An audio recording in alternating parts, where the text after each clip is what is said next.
Et si quelqu'un que vous voyez tous les jours portait un secret capable de changer le destin d'une famille entière? En 1947, dans la ville tranquille d'Angers, un photographe itinérant prit une simple photo de famille devant une maison en pierre. Rien d'extraordinaire.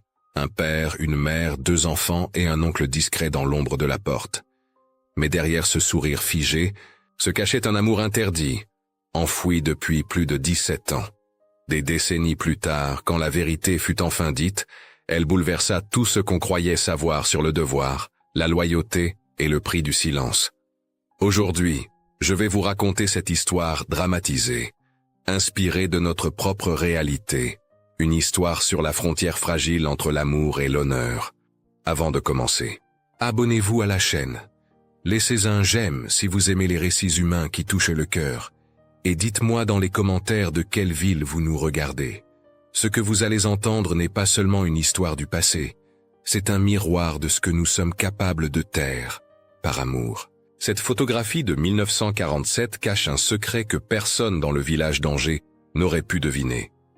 L'homme à l'arrière, dans l'ombre de la porte, les mains croisées derrière le dos comme s'il se forçait à ne toucher à rien, porte un poids que même sa propre famille ignore. Louis Delaunay, 42 ans, célibataire, gérant discret de l'épicerie familiale. Mais ce que cette posture garde vraiment, c'est un amour silencieux qui dure depuis 17 ans. Un amour pour Hélène, la femme de son frère Henri. Pour comprendre comment un homme peut aimer en silence pendant presque 2 décennies, il faut revenir en 1930, quand la France traverse la crise qui détruit 40% des petits commerçants du pays. Louis et Henri Delaunay sont fils d'un cheminot sévère, qui rentre chaque soir avec les mains noires de graisse et le regard durci par l'épuisement. Henri, l'aîné de 27 ans, pragmatique, travaille depuis l'adolescence. Louis, 25 ans, est celui qui rêve d'étudier, de lire, de sortir de ce cercle étouffant de la classe ouvrière provinciale. C'est au comptoir de la boulangerie qu'il rencontre Hélène. Elle a 22 ans, fille du boulanger Moreau, douce, intelligente, mais prisonnière d'une réalité cruelle. Les registres commerciaux d'Angers entre 1930 et 1960 confirment que les familles de commerçants mariaient leurs filles pour consolider des alliances économiques. Jamais par romance incertaine. Hélène n'a pas le luxe de choisir par amour. Elle doit épouser la sécurité. Louis la voit en premier. Il parle de livres pendant qu'elle emballe le pain, de cinéma, de cette musique jazz qui scandalise les curés. Il y a des regards qui durent 1 seconde de trop, des demi-phrases qui restent suspendues dans l'air chaud de la boutique. Ce fil invisible que les deux feignent de ne pas voir. Hélène rit quand Louis raconte des histoires, ses yeux brillant d'une façon qu'elle ne contrôle pas. Mais c'est Henri qui la demande en mariage. Il peut offrir ce que Louis ne peut pas. Une épicerie modeste mais en expansion, un nom stable, un avenir sans risque. En cette France de province où divorcer signifie le scandale terminal, Hélène sait qu'elle n'a qu'une chance. Son père le lui rappelle chaque soir. Quand elle dit oui à Henri, Louis sent le sol disparaître sous ses pieds. Ce soir-là, Louis rentre chez lui et s'enferme dans sa chambre. Il écrit dans un cahier les mots qu'il ne dira jamais. Puis il brûle les pages une par une dans le poêle. C'est le premier rituel d'autopunition d'une longue série. Les diaires d'époque conservés au musée de la vie quotidienne de Lyon documentent des dizaines d'amours réprimés similaires, des hommes qui ont choisi le silence plutôt que la destruction familiale. Louis prend une décision qui le marquera pour toujours. Il ne sera pas l'homme qui vole au frère sa seule chance d'ascension sociale. Il tue l'impulsion avant qu'elle ne devienne acte. Le jour du mariage, en 1935, il aide à décorer l'église Sainte-Croix. Il est le témoin. Il sourit sur les photos. Il serre la main de son frère. Il embrasse la joue d'Hélène et sent ses propres mains trembler comme si elles touchaient du feu. Puis il rentre seul dans sa petite chambre au-dessus de l'épicerie et passe la nuit à compter mentalement les sacs de farine pour ne pas penser. Les années passent. Louis vit avec eux.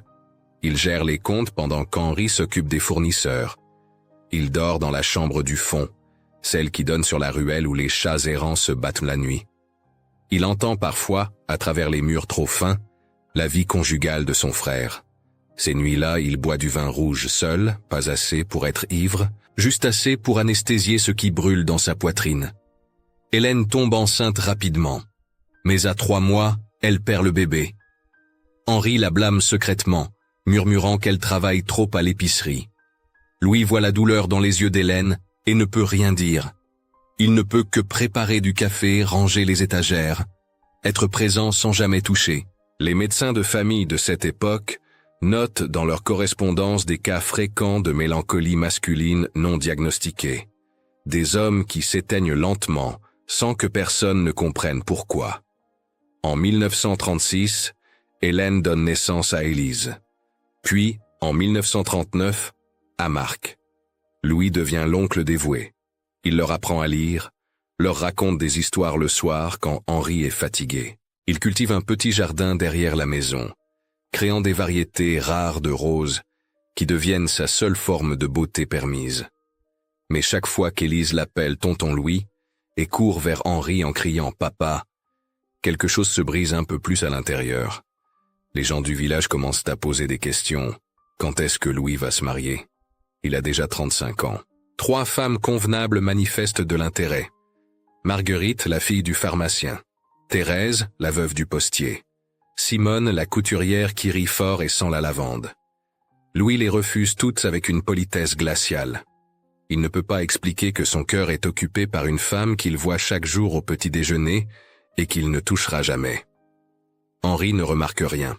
Il est trop absorbé par l'expansion du commerce, par les chiffres, par prouver au village qu'un fils de cheminot peut réussir. Il traite Hélène avec une possession distraite. Ma femme, ma maison, mes enfants, comme des actifs dans un bilan comptable. Il ne voit pas le regard qu'elle échange parfois avec Louis au-dessus de la table du dîner, ce regard qui ne dit rien et dit tout. Puis vient 1940. L'Allemagne envahit la France. Les mobilisations commencent. Henri, 44 ans, est appelé au front. Le jour de son départ, il serre Louis dans ses bras et murmure une phrase qui deviendra le poids moral le plus lourd que Louis portera jamais. « Protège-les. Promets-moi que ma famille ne manquera de rien. » Louis promet. Et cette promesse devient sa prison dorée pour les 5 années les plus longues de sa vie. L'occupation transforme Angers en ville de peur. Les soldats allemands patrouillent dans les rues pavées où Louis et Hélène font la queue pour le pain rationné. Les archives nationales révèlent que 60% des familles françaises ont participé au marché noir pour survivre. Et l'épicerie Delaunay ne fait pas exception. Louis négocie avec des fournisseurs douteux, pendant qu'Hélène cache de la nourriture sous le plancher pour la revendre discrètement. C'est une survie qui salit les mains et use l'âme. Les nuits de couvre-feu sont les plus dangereuses. Pas à cause des soldats, mais à cause du silence forcé qui les enferme ensemble dans la maison trop petite. Hélène dort dans la chambre conjugale devenue trop grande pour une seule personne. Louis reste dans la sienne, à 2 mètres de couloir qui ressemblent à un abîme moral. Il compte les lattes du plafond. Il récite mentalement des listes de provisions. Tout pour ne pas penser à elle seule derrière cette porte. Les lettres d'Henri arrivent sporadiquement. Des mots brefs, censurés par l'armée, qui ne disent rien de la vraie guerre. Hélène les lit à voix haute aux enfants, mais Louis voit ses mains trembler sur le papier fin. Il voit les larmes qu'elle retient jusqu'à ce qu'Élise et Marc soient couchés. Puis elle s'effondre sur la table de la cuisine et pleure en silence, le visage dans les mains. Un soir de février 1943, après une descente de soldats dans la rue, Hélène ne peut plus.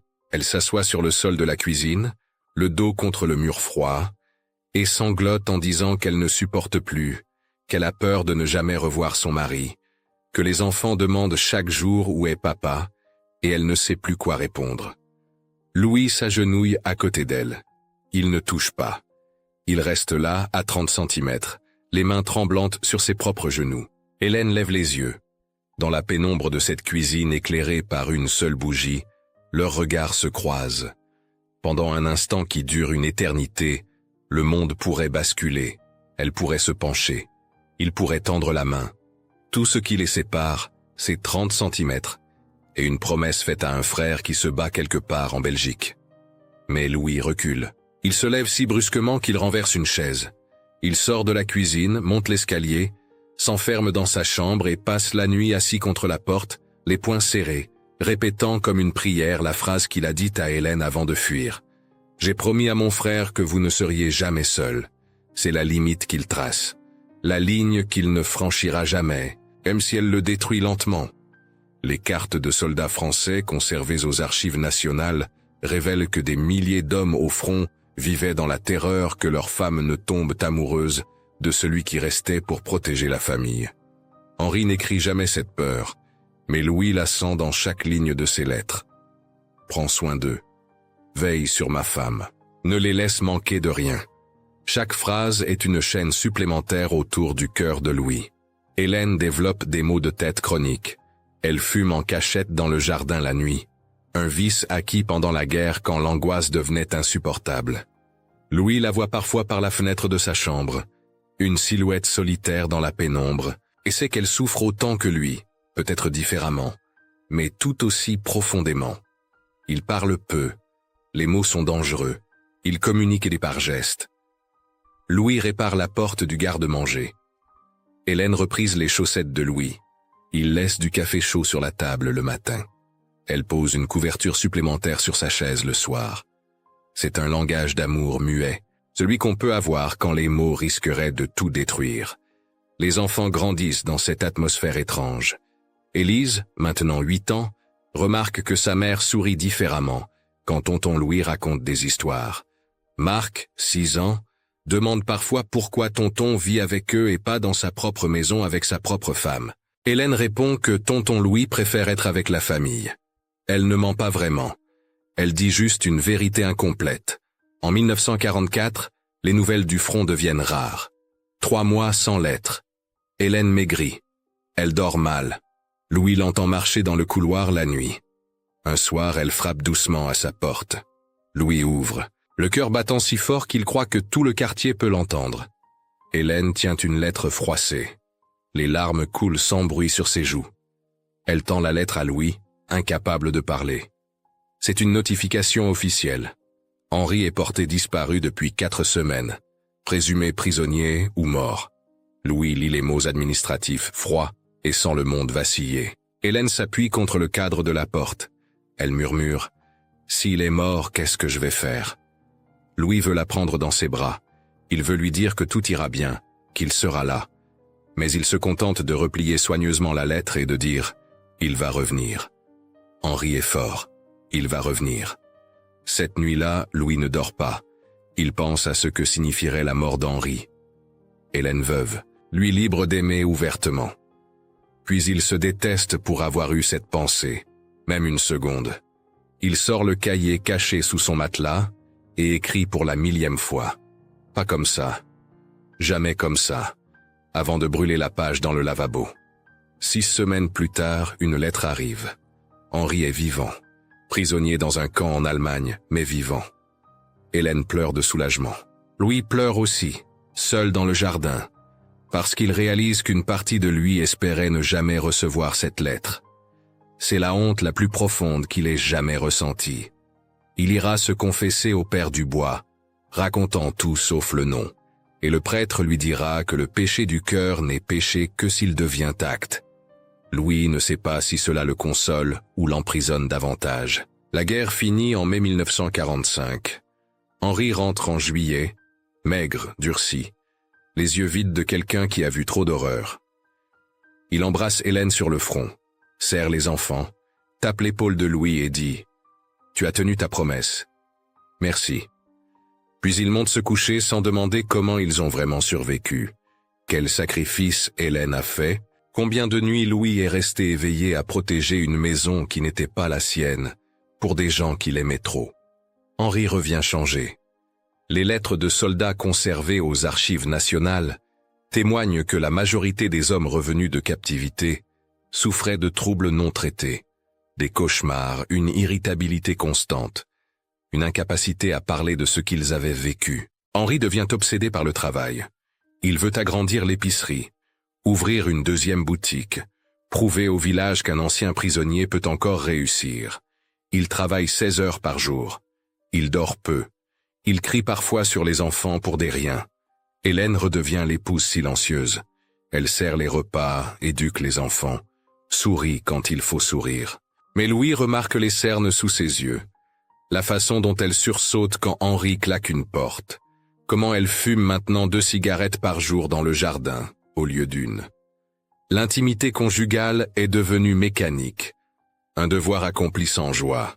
Hélène ne le dit jamais, mais Louis le comprend dans la façon dont elle évite de regarder Henri le matin. Louis reste. Il gère la comptabilité que son frère néglige. Il négocie avec les fournisseurs pendant qu'Henri rêve d'expansion impossible. Il corrige les erreurs financières en secret pour que son frère ne perde pas la face devant les banquiers. Il devient indispensable, et c'est précisément pour cela qu'il devient invisible. Henri ne le voit plus comme un homme, seulement comme une fonction. Le frère qui n'a jamais quitté la maison. Le célibataire sans vie propre. L'ombre pratique. Les recensements de 1946 montrent que 15% des hommes entre 30 et 45 ans sont restés célibataires après-guerre en France, souvent pour des raisons jamais avouées. Louis fait partie de cette statistique. À 40 ans, il refuse encore les propositions. Madame Beaumont, la postière veuve, lui apporte des tartes chaque dimanche. Il la remercie poliment et ne rappelle jamais. Quand elle demande pourquoi, il répond que l'épicerie et ses neveux lui donnent assez de travail. C'est un mensonge qui devient vérité à force d'être répété. Les enfants grandissent en voyant leur oncle comme un deuxième père, celui qui a le temps de les écouter pendant qu'Henri compte les recettes. Élise, maintenant 12 ans, aime s'asseoir avec Louis dans le jardin pendant qu'il taille ses roses. Elle lui pose des questions sur les livres, sur le monde au-delà d'Angers. Louis lui parle de Paris, des théâtres, des choses qu'il a lues mais jamais vécues. Marc, 10 ans, préfère aider son oncle à l'épicerie, apprenant à tenir les comptes avec une patience que son père n'a jamais. Hélène observe tout cela avec un mélange de gratitude et de culpabilité. Elle voit Louis vieillir sans vivre. Elle le voit refuser le bonheur comme une pénitence choisie. Parfois, très rarement, leurs regards se croisent au-dessus de la table du dîner, et elle voit dans ses yeux une question qu'il ne posera jamais. Pourquoi? Pourquoi continuer à vivre comme ça? Elle détourne toujours les yeux en premier parce qu'elle ne peut pas répondre sans tout détruire. L'été 1947 arrive avec sa chaleur lourde qui fait vibrer l'air au-dessus des toits de pierre. Henri décide qu'il est temps d'immortaliser le succès familial. L'épicerie va bien. Ils ont 2 enfants en bonne santé. Ils ont survécu à la guerre. Les photographies itinérants parcourent les villages à cette époque, offrant aux familles de la classe moyenne provinciale une chance de fixer leur ascension sociale sur papier. Henri engage Monsieur Levasseur, photographe réputé, pour un portrait dimanche matin devant la maison familiale. Louis ne veut pas être sur la photo. Il invente une excuse, un rendez-vous avec un fournisseur, n'importe quoi. Mais Henri insiste. Tu fais partie de cette famille. Tu dois être là. Hélène ne dit rien, mais Louis voit dans son regard une prière silencieuse. Reste. Ne pars pas.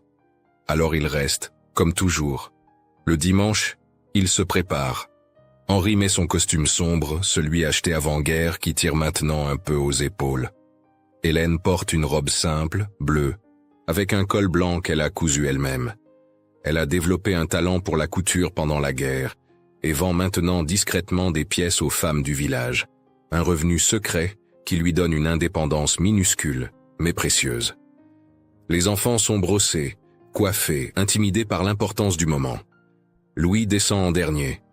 Il a passé une demi-heure à nouer sa cravate, les mains tremblantes. Il sait que cette photo restera, que dans 50 ans, quelqu'un regardera ce cliché et verra une famille normale. Personne ne verra le tremblement intérieur. Personne ne verra l'homme qui aime en silence depuis 17 ans.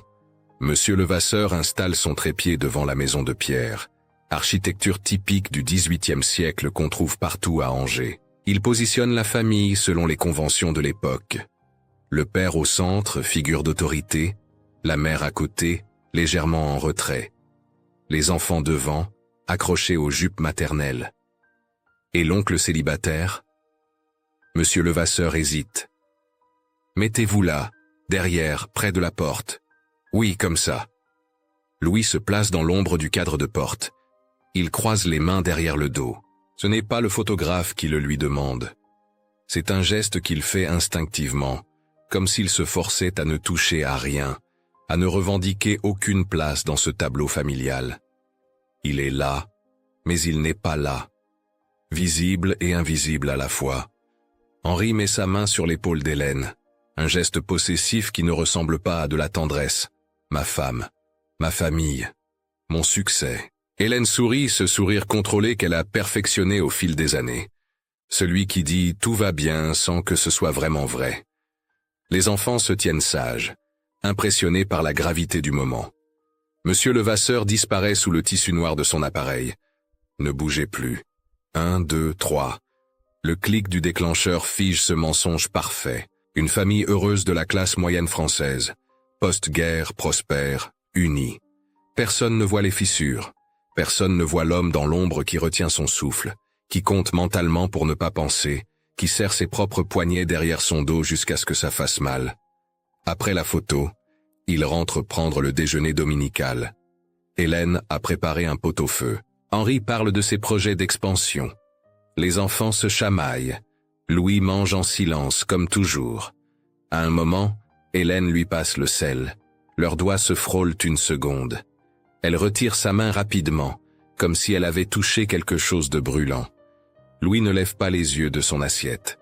Henri ne remarque rien. Il ne remarque jamais rien. Les années passent comme de l'eau qui s'écoule lentement. 1950, 1955, 1960. Louis vieillit dans l'ombre.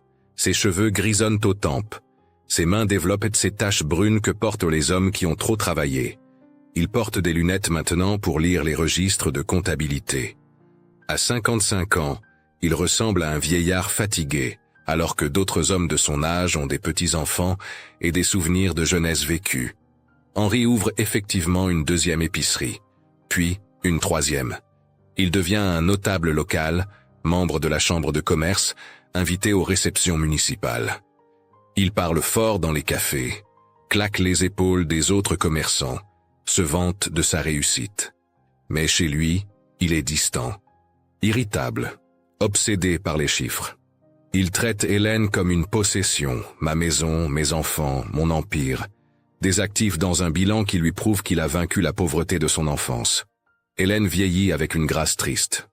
À 50 ans, elle apprend le piano, réalisant enfin un rêve retardé de 30 ans. Elle rejoint un groupe de femmes qui se soutiennent, veuves et épouses fatiguées qui partagent leur silence autour du thé.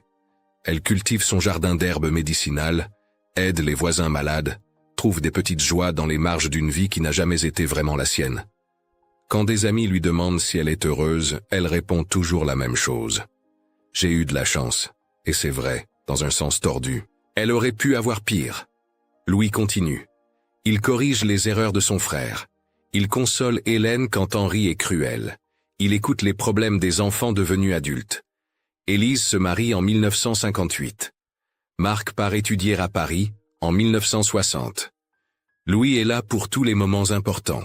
Toujours en retrait, toujours nécessaire, mais jamais central. Les diaires d'époque documentent ces vies d'hommes qui s'effacent, qui deviennent des fantômes dans leur propre existence. Nécessaires mais jamais vraiment vus. Puis vient l'hiver 1963. Henri a 68 ans. Il se plaint de douleurs à la poitrine depuis des mois, mais refuse de consulter un médecin parce que les hommes forts ne se plaignent pas. Un matin de janvier, il s'effondre derrière le comptoir de l'épicerie. Crise cardiaque massive. On le transporte à l'hôpital Saint-Louis d'Angers. Les médecins sont clairs. Son cœur est usé. Il lui reste peut-être des semaines, peut-être des jours. La famille se réunit à l'hôpital. Élise arrive de Lyon avec ses 2 enfants. Marc rentre de Paris. Hélène passe les nuits sur une chaise inconfortable dans le couloir. Louis reste aussi silencieux, apportant du café, gérant les détails pratiques que personne d'autre ne pense à gérer. Henri dérive entre morphine et sommeil. Quand il est conscient, il ne parle presque pas. Il serre juste la main d'Hélène avec une force désespérée qui dit tout ce qu'il n'a jamais su exprimer autrement. Un après-midi, Hélène sort pour parler avec le médecin. Marc est descendu fumer. Henri dort, sa respiration sifflante rythmant le temps qui s'écoule. Dans la salle d'attente aux murs verts délavés, Il ne reste que Louis et Élise. Elle a 32 ans maintenant, mariée, mère de famille, une femme qui a hérité de la lucidité tranquille de sa mère. Elle observe son oncle depuis 1 heure, cet homme de 58 ans qui n'a jamais vécu, qui s'est usé à protéger une famille qui n'était pas la sienne. Élise se penche vers lui. Sa voix est douce mais directe. « Tonton, pourquoi vous n'êtes jamais parti? Pourquoi vous ne vous êtes jamais marié? Pourquoi vous n'avez jamais pensé à votre propre vie ?» Louis essaie de détourner la conversation. Il marmonne quelque chose sur la famille, les responsabilités. Mais Élise ne lâche pas. Elle pose sa main sur celle de son oncle. « S'il vous plaît, je suis assez grande maintenant pour comprendre. Dites-moi la vérité. » Quelque chose se brise dans Louis à ce moment-là. Peut-être est-ce l'épuisement de 40 ans de silence. Peut-être est-ce la mort imminente de son frère qui rend tout cela soudainement inutile. Peut-être est-ce simplement qu'il n'a plus la force de porter seul ce poids invisible. Il regarde Élise et voit dans ses yeux une compréhension qui l'autorise enfin à parler. Pas pour se justifier, pas pour demander pardon, juste pour laisser un témoignage propre avant que tout s'efface. Il parle à voix basse, les yeux fixés sur le sol de linoléum gris. Il raconte comment il a rencontré Hélène en premier, comment il parlait de livres au comptoir de la boulangerie, comment il a senti son monde basculer quand Henri a annoncé leur fiançailles. Il explique la décision qu'il a prise le soir du mariage. Cette promesse à lui-même de ne jamais détruire son frère. Il décrit la guerre, les nuits impossibles où il se forçait à rester dans sa chambre alors qu'Hélène pleurait seule. Il avoue le moment en 1943 où il aurait pu tout faire basculer, mais a choisi de reculer. « Je l'ai aimée avant ton père », murmure-t-il. « Je l'ai aimée quand elle riait. Je l'ai aimée quand elle a dit oui à Henri. Je l'ai aimée pendant la guerre quand elle avait peur. Je l'ai aimée en vous voyant grandir, sachant que vous n'étiez pas mes enfants. J'ai aimé jusqu'à ce que ça fasse tellement mal que j'ai pensé disparaître. Mais je suis resté parce que c'était la seule façon de l'aimer sans la détruire. Je ne l'ai jamais touchée, Élise. Le péché était seulement le mien, ici, dans ma poitrine. L'amour était ma punition et mon choix. Ce que j'ai fait de bien dans ma vie, c'est de vous avoir aimé sans rien exiger. Le silence qui suit est long. Élise ne retire pas sa main. Elle ne recule pas. Elle sent les larmes monter mais les retient parce que son oncle mérite mieux que de la pitié. Elle comprend soudain tout. Les dimanches où Louis disparaissait quand ses parents dansaient. Les refus de mariage. La façon dont sa mère regardait son oncle avec une tendresse différente de celle qu'elle avait pour son mari. Comment elle n'a jamais vu? Comment personne n'a vu? Vous n'avez pas péché, tonton, finit-elle par dire. Vous avez aimé de la seule façon que le monde vous permettait. Élise serre la main de Louis dans les siennes. Puis elle fait quelque chose qu'elle n'a jamais fait depuis qu'elle est adulte. Elle se lève et embrasse son oncle sur le front, comme on embrasse un père. Louis ferme les yeux et sent quelque chose se dénouer dans sa poitrine. Quelque chose qui était serré depuis 1935. Ce n'est pas du bonheur, c'est autre chose, une forme de paix qu'il ne connaissait pas. Élise fait une promesse à son oncle ce jour-là. Cette vérité ne deviendra ni scandale ni honte. Elle sera gardée comme ce qu'elle est vraiment. Un témoignage de loyauté douloureuse, pas de trahison. Louis hoche la tête, épuisé mais soulagé d'une façon qu'il ne savait pas possible. Quelqu'un sait enfin. Quelqu'un comprend. Ce n'était pas en vain.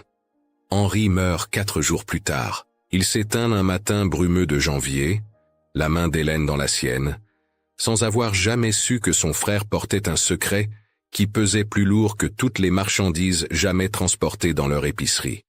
Pour le village, la mort d'Henri Delaunay est celle d'un notable respecté, un homme qui a bâti un petit empire commercial à partir de rien. Les obsèques sont dignes. L'église est pleine. Le maire fait un discours. Louis se tient au fond comme toujours, les mains croisées derrière le dos. Après l'enterrement, la famille se réorganise. Marc reprend la gestion des épiceries. Hélène, maintenant veuve à 55 ans, ne pleure pas autant qu'on pourrait l'attendre. Elle pleure un mari qu'elle a respecté, avec qui elle a partagé 30 ans de vie, mais pas l'amour de sa vie. C'est une tristesse complexe, faite de culpabilité, de soulagement, et d'un deuil pour ce qui n'a jamais été. Élise remarque quelque chose de subtil. Sa mère regarde Louis différemment maintenant. Pas avec passion, pas avec romance, mais avec une reconnaissance profonde, presque sacrée, comme on regarde quelqu'un qui a porté un fardeau à votre place sans que vous ne le demandiez. Hélène ne sait pas exactement ce que Louis a confessé à Élise, mais elle l'intuitionne. Dans cette zone grise du cœur où vivent les vérités qu'on préfère ne pas nommer, elle comprend qu'il y a eu de l'amour. Un amour qui a choisi de se taire plutôt que de détruire. Les mois passent. Louis continue de vivre dans la maison familiale avec Hélène. Les gens du village murmurent un peu. Ce n'est pas convenable qu'une veuve et son beau-frère vivent ensemble. Mais personne n'ose vraiment critiquer. Louis a toujours été là. Il fait partie des murs. Hélène décide qu'elle se moque de ce que pensent les voisins. Pour la première fois de sa vie, elle choisit ce qu'elle veut plutôt que ce qui est attendu. Si cela la rend heureuse d'avoir Louis près d'elle pour prendre le café le matin et discuter de livres le soir, alors tant pis pour les convenances. Ils ne deviennent pas amants. Ils ne se marient pas.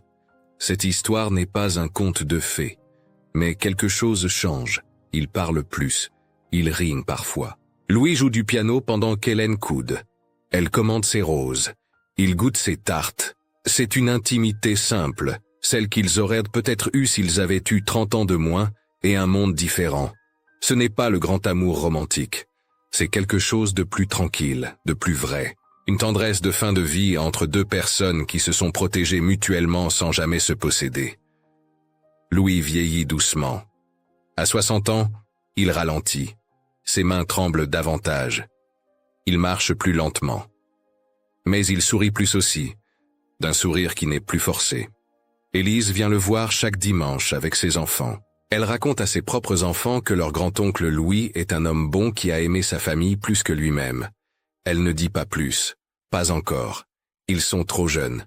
Mais un jour elle leur dira, pas comme un secret honteux, comme une leçon. Un soir d'automne 1966, Louis s'assoit dans son fauteuil préféré, celui près de la fenêtre qui donne sur le jardin de roses qu'il a cultivé pendant 40 ans. Il se sent fatigué d'une fatigue qui ne part plus. Hélène prépare du thé dans la cuisine. Il entend le bruit familier de la bouilloire, des tasses qu'on sort, des gestes quotidiens qui ont rythmé leur vie ensemble, sans jamais vraiment l'être. Il ferme les yeux et pense qu'il a eu une bonne vie, finalement. Pas celle qu'il avait imaginée, mais une vie qui avait du sens. Une vie où il a aimé pleinement, même si différemment. Louis meurt dans son sommeil cette nuit-là. Crise cardiaque paisible.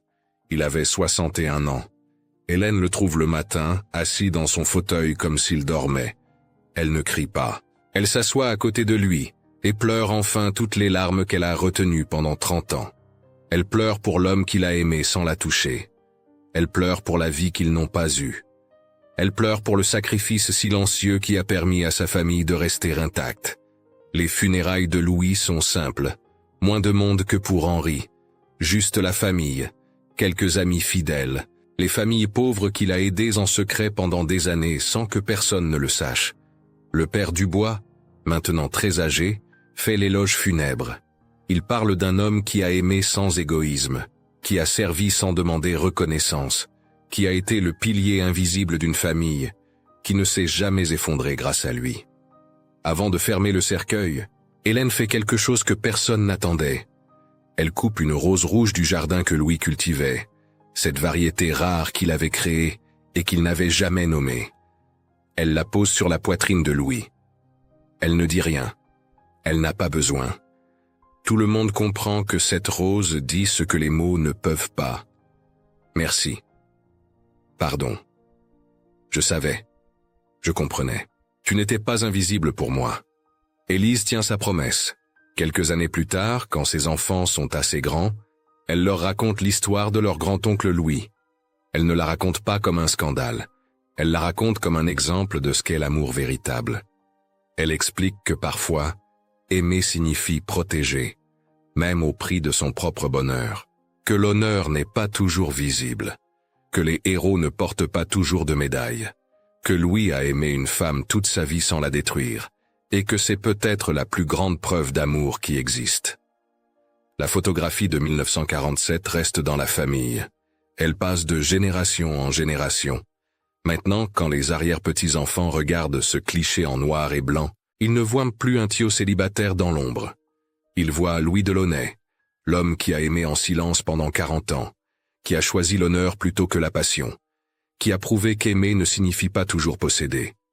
Sa silhouette dans le cadre de porte, les mains croisées derrière le dos, n'est plus un détail marginal.